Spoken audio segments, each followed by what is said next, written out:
What is up, guys? Rick Cacus here, and this is gameplay and my first impressions with Outbreak Prime, the new Wrath of the Machine exotic raid pulse rifle. Now, late last night, the Destiny community figured out how to gain access to the final 5th monitor in the Wrath of the Machine raid puzzle, and opening that hidden chest, the secret chest with the laser barriers guarding it, actually gives you the first object that you need to start on the exotic quest to get the Outbreak Prime. Huge props to r/raid secrets on Reddit. They went in and did a massive amount of grunt work, enabling all of us to figure out exactly what to do. But if you want to know exactly what to do to access that 5th monitor, I have made a video about how to do that, and that annotation will be appearing right now. Now, I am going to make a video on the entire process to get the Outbreak Prime, but before that, again, I wanted to showcase some gameplay and my first impressions with this weapon. So let's go over its perks. Firstly, it has a passive perk, the Corruption Spreads.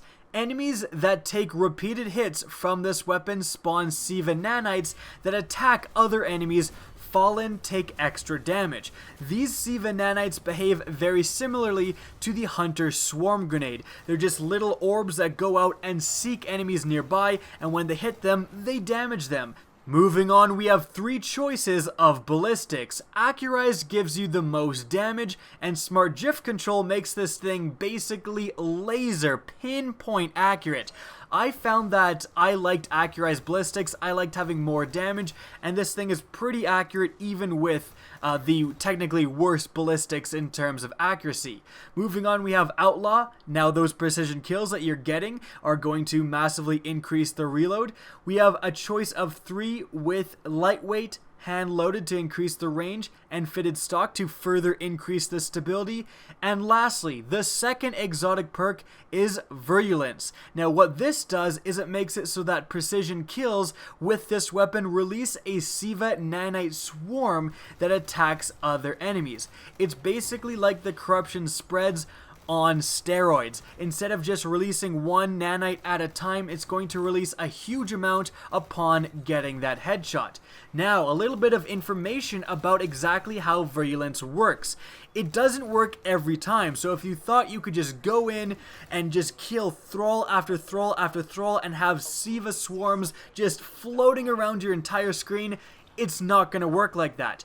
You can actually see this weapon glow with a Siva swarm. That means it's ready to have the Virulence perk activate. Now once you get a headshot and you'll see the Siva swarms pop out, you'll actually also see the Siva swarms surrounding this weapon disappear, and it's no longer going to have that effect. That means you're going to have to wait a few seconds for this effect to come back on your weapon before the Virulence perk is ready to activate again. So in PvE, again, you can't activate this all the time on a bunch of thralls at once.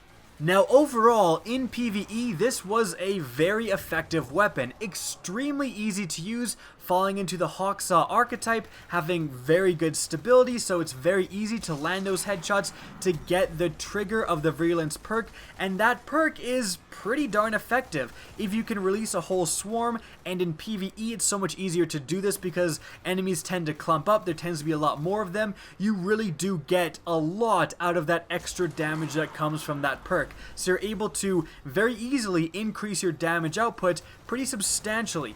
And the best part is if you're attacking a stronger enemy like an Axis Minotaur or a boss, you can be still getting bonuses with the Corruption Spreads. So you're just hitting an enemy over and over and over again, and unlike a lot of weapons which only activate off those headshots, because of the Corruption Spreads, you're still getting nanite swarms, even again if you're damaging a boss or you're damaging, again, a Minotaur which doesn't even have a head to shoot at. So those 2 perks work together very well to increase the damage output of the Outbreak Prime in PvE pretty substantially. So super easy weapon to use, very clearly increases its damage output, and it spawns at 390 attack, which is absolutely insane.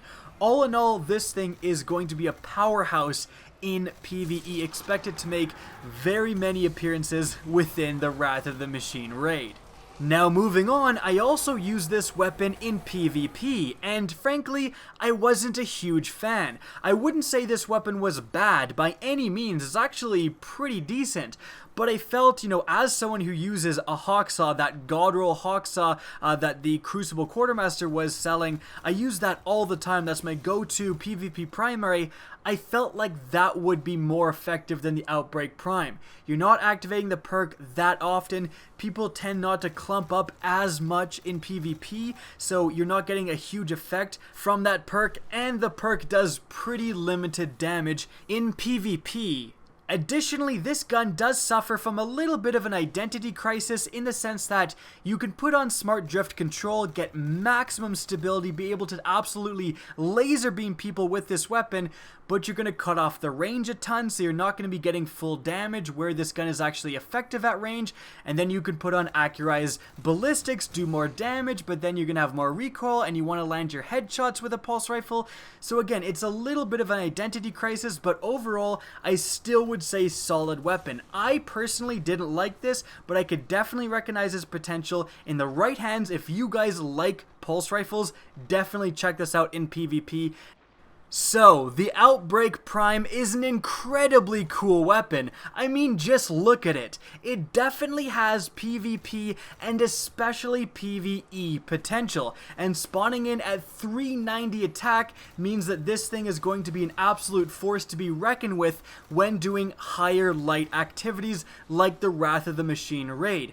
And its effects, especially in PvE, are no joke either.